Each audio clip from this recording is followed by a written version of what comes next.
Well, shooters and reloaders and 3 circles passengers and members, it's 40 Cookie 45 LC coming to you from the Hot Lead Zone Express up here in the Seattle, Washington area. This video is about the reloading of heavy bullets in the 45 ACP, and it's actually a VR to Justin because he wants to know about loading the heavy bullets in the 45 ACP. So we're going to use this Remington Peters brass that's been dry tumbled and give you a look at those large pistol primers. I know Justin would rather I use the small pistol primer brass, but the priming is just whether you use a large pistol or a small pistol, the priming goes the same way. So for this video, we'll just go ahead and use this nice Remington brass. Since Justin requested this, let's go ahead and load the 255 grain Frontier bullet. It's a revolver bullet, but it'll work fine in the semi-automatic pistol. And yes, let's go ahead and use that Herco powder again because it's got a good burn for the heavy bullets in the 45 ACP. And when you're dealing with heavy bullets, a slower burning powder is a good idea. This is not that slow though, because slower is Blue Dot, which is great for heavier mid-range 44 Magnum loads. But then full Magnums are done with 2400. We're going to use Herco, a good safe powder for the 255 grain bullet. For primers, let's use Wolf large pistol primers. For our reloading press, let's use our Lee Challenger 3, which is the one that has the ergonomic handle, no steel plate on the side, and it's the latest iteration of the Challenger press. It has the mount position for the Lee priming system, but we're not going to use that. We're going to use the priming system that's on the press. Now for dies, we're going to go with Lee also, and this is the 4-die set for the 45 ACP from Lee, but it's also got the breech lock because the Challenger 3 press is a breech lock press. But you'll notice that we've added the micrometer stem from Lee to the cedar die, but also the micrometer stem, the same stem for the crimping die, so that we can get a micrometer reading on the crimp we're using. Very handy for taper crimps to reproduce the taper crimps.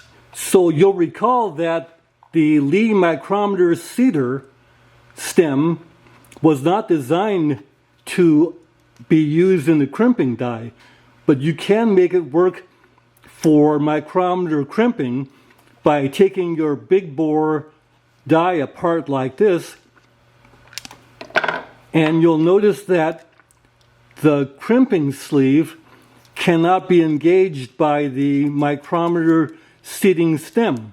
So you need some kind of solid top here, and what I determined was you can use a 44 Magnum case or a 41 Magnum case and cut the head off, and it'll slip right in here and allow engagement to make a micrometer crimping die. Well, what Walter Bunning figured out was you could do the same thing by getting a washer that'll fit there. And if you can't get a washer that'll fit, you can just simply take a washer and grind it with your angle grinder until it fits like I've done here. So you see the crimping sleeve goes in, and it's the narrow end goes in first, and then you put your washer in like this, and it drops down there, and then that allows your micrometer bullet seating stem to engage the crimping sleeve and convert your crimping die. This is the factory crimp die. It converts it into a micrometer factory crimp die. So you'll see that work in a little while, but that's a nice hack conversion. Okay, as you all know, we adjust the sizer die until it touches the shell holder, at full stroke, and then we lock it down. Now, you can use the Lee die lock ring against the breech lock die lock ring and jam those together, and you've got a nice setting there that keeps that frozen. Or simply use a hex wrench and tighten up the little breech lock so that it locks it. Now notice we pick up a case and a primer like this. We've got a case and a primer. Put the primer into the Lee arm, and then the case goes in.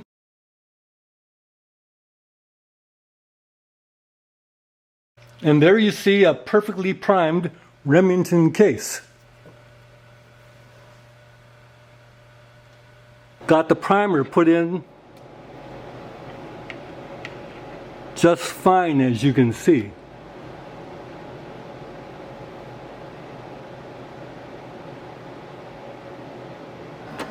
Well, I tell you what, because we're doing this VR for Justin, let's go ahead and load 15 of the small pistol primer 45 ACP brass from Federal with a Gila small pistol primers.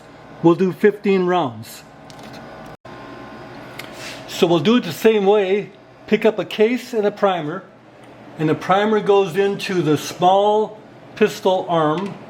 I still like the Lee Ram Prime better because the feel is better. With this, you have to more or less give it a real good seating shove in order to assure you got the primer in there. But this one, because it's on the press, has the advantage of priming at the same time you're resizing the cases. We'll do one more and then I'll show you a close-up of those small pistol primers. So here you see 3 of the Federal small pistol primer 45 ACPs compared with 1 large pistol Remington Peters 45 ACP. Okay, there you see a nice priming job.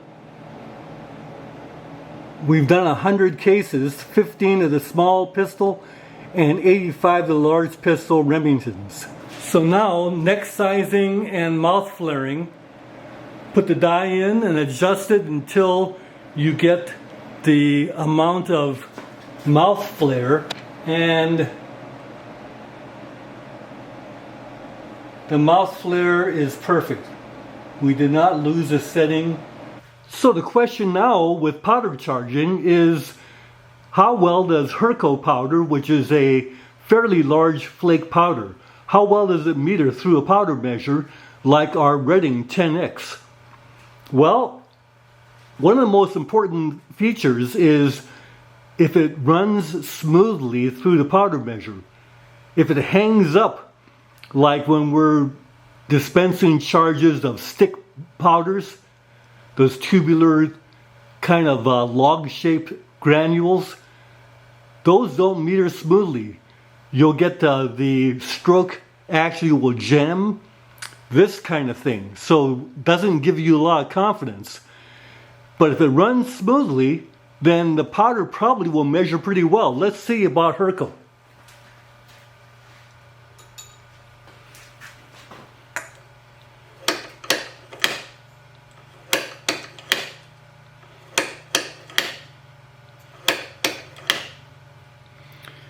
That's what we mean by smooth running.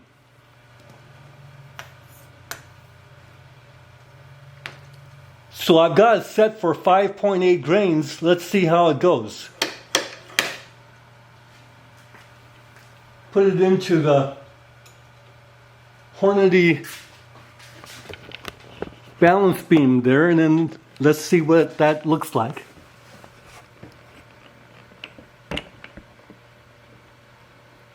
Not too bad. Let's just give it a little tweak on the powder measure. Okay, one more tweak.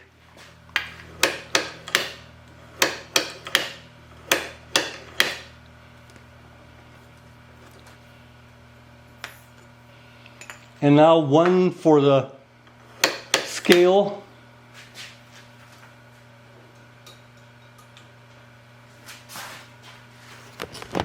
Let's have a look at that.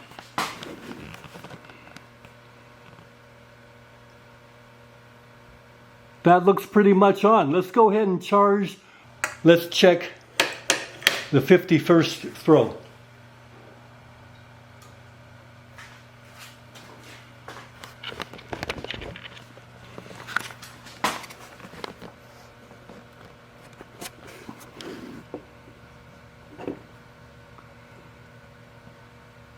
Not bad. We'll go with that. And here's the 76th throw.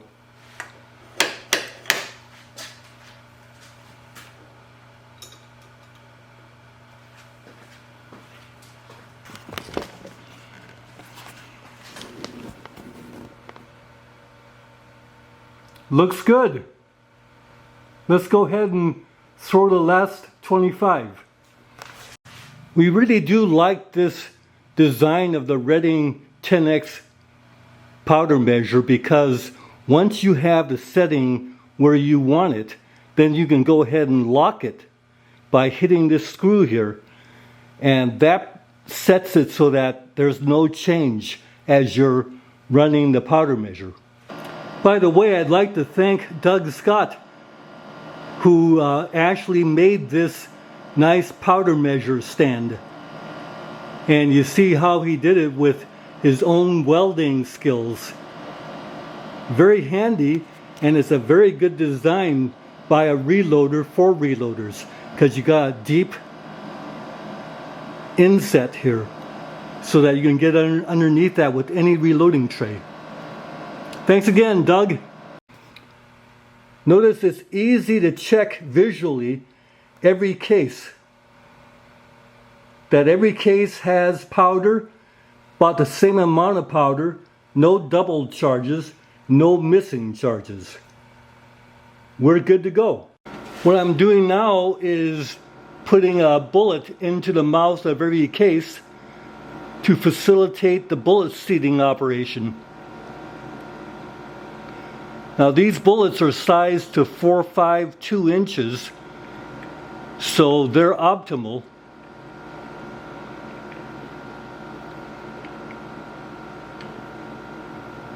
Fits that mouth flare real nicely. And we should get just the proper amount of neck tension as well.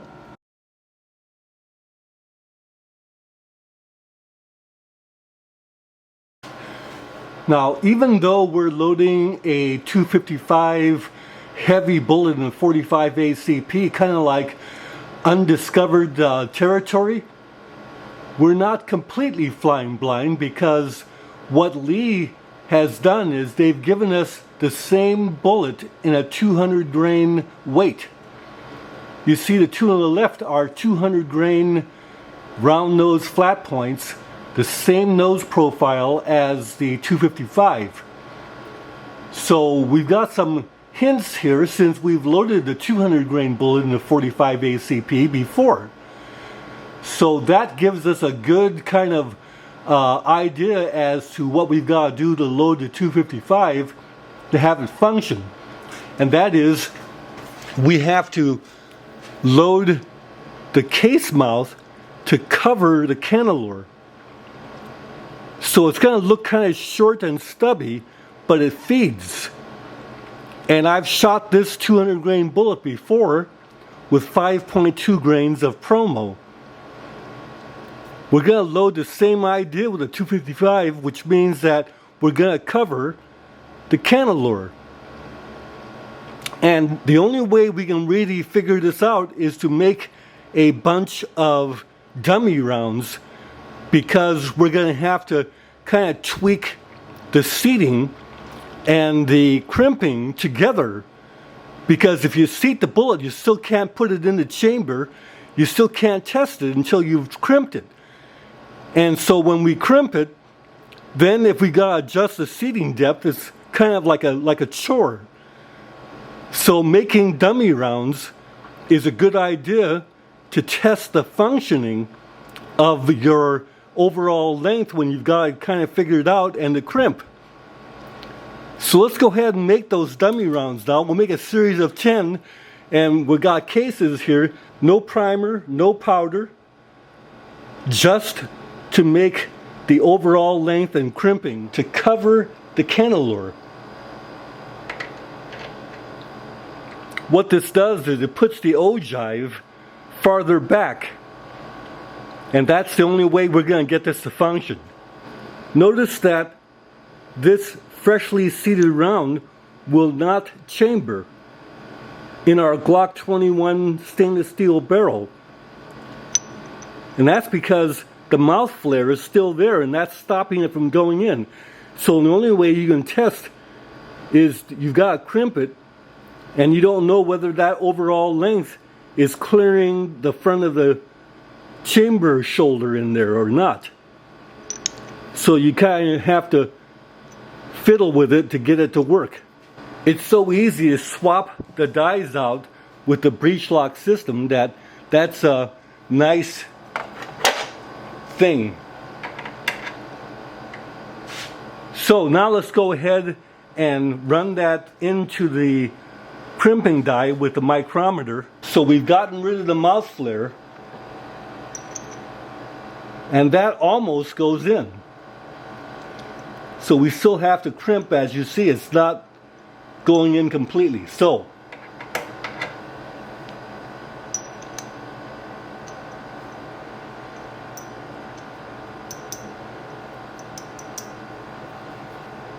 still not falling out. Okay, so we're increasing the crimp a little bit more. And let's test that one. Notice how it plinked in? And it fell out.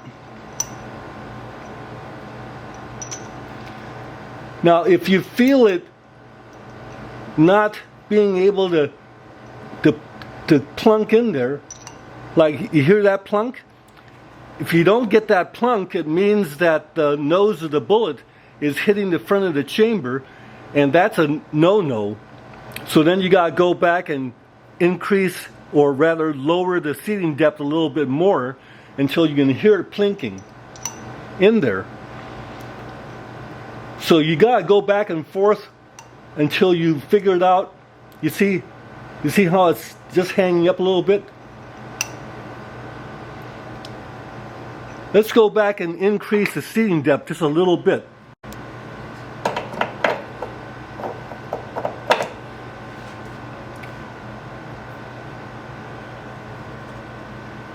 This is easy to do with the micrometer.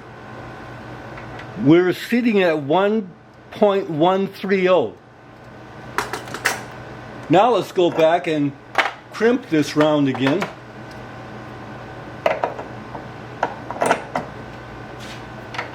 Now let's see what we got.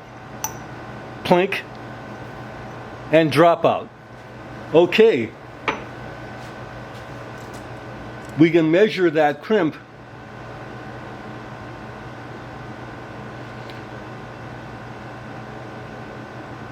We got 470.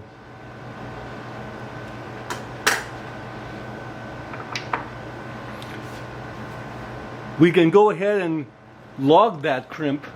So our data for this press, this die, this shell holder, and this load is 1.133 overall length, and that's accomplished with a micrometer seat setting of 0.348, and then the crimp is 0.280 on the micrometer crimp setting. So I've got all those logged in. Now let's go ahead and finish doing all of our dummy rounds. 1.131. So we're pretty close to the 1.133. That's going to be fine. Okay, now the crimp of the dummy rounds. Let's do our barrel check again. Oh, nice. Falls right out. We're good to go. Here's my Glock 21 magazine, and I've verified each one of those as being dummy rounds as I loaded it into the magazine. Now we do a function check.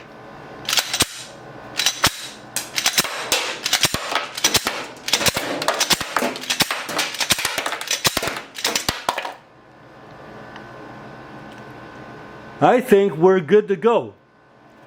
Now let's go ahead and seat all of the live rounds and crimp all of the live rounds. And you don't need to see all that being done because it's the same idea. Okay, here are our finished rounds. And let's just go ahead and do a plunk test. That's good. One here. Oh, that's good. And then we'll do one over here. And that fall right out. So yep, we're in business.